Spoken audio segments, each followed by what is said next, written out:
Sign up to the SBR Network and use your free daily bet points to earn real-world prizes. Click on the page and start winning now.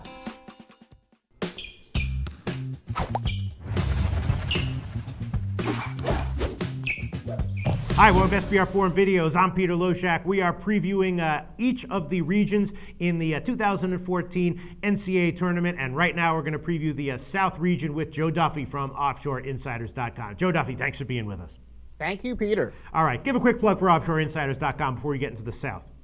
All right, OffshoreInsiders.com. Mr. March had a solid conference tournament, especially on the championship day, but now the NCAA tournament's here. And by the way, do not overlook those minor tournaments, the CIT, NIT, and the College Insider. We're going to do well there at OffshoreInsiders.com. All right, sounds great. Now, the South region is the one that I personally have studied the most so far because I had to make videos on the entire region for SBR, and it's kind of interesting. You know, in most of these brackets, the favorite, you're looking at it, you're like, it's a little bit overvalued. They might be due for an early exit. But here, the top four choices are Florida, Kansas, Syracuse, and UCLA. And I think Florida plus 151 is a pretty solid choice. Syracuse plus 593 is the third choice. We've seen how overvalued they've been all year, and they're probably going to have trouble again here at some point in the tournament. And Kansas is the second choice at plus 369. Of course, you know, Joel Embiid is having all kinds of problems. They're having injury issues. And then the fourth choice is UCLA at plus 818. So I'm thinking out of these top four choices, we like Florida and UCLA at those odds. We don't like Kansas and Syracuse. Do you agree with me?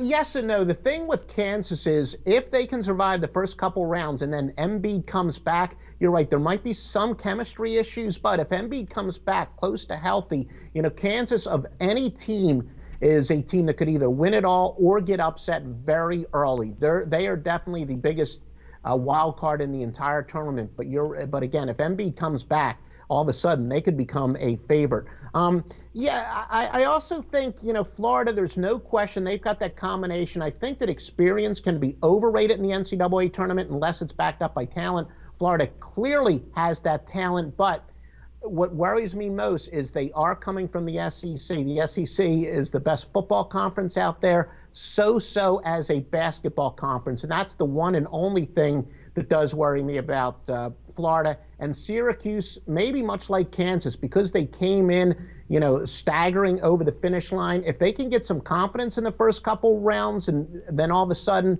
you know, they could get a little wind behind their back, but still, I'm not overly impressed with Syracuse. I thought when they started out 25-0, that was a fluke. So no, I don't think Syracuse is going to come out of this region. Yeah, clearly Syracuse is one team that we want to look out for an early exit. Out of long shots, which do you think might have a better chance at having a deep run than the odds are giving them credit for?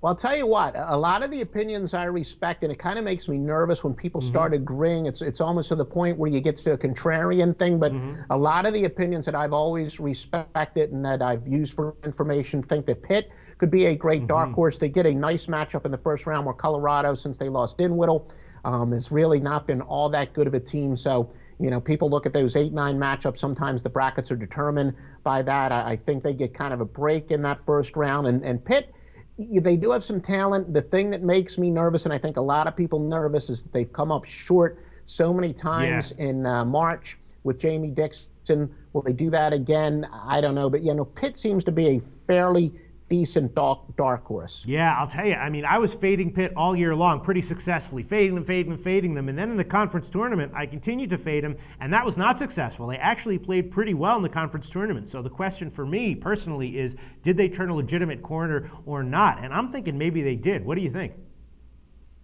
No, I definitely think that they have. And, you know, they did play, obviously, quite a very tough schedule this year. Changing conferences, that's never easy. And I think there was maybe a little bit of an adjustment period at the beginning. They felt they had something to prove. They had a little bit of a mental advantage. And then, you know, one time they're playing Syracuse for the top seed in the conference, and then they went in a little bit of a slump. But no, they're certainly tested with a very tough schedule, and they have some talent. And I almost forgot, I think a great dark horse is also New Mexico. Yeah, that's again, right. I love big men. And that Cameron Bairstow is a beast. A lot of people don't know about him now. I guarantee you in 2 weeks they're going to know about them. So New Mexico is another of the mid-majors. They're my favorite dark horse as far as mid-majors are concerned. Absolutely, and New Mexico also was very undervalued at the end of the year, 14-3 against the spread over their last 17 games. All right, thanks so much, Joe Duffy.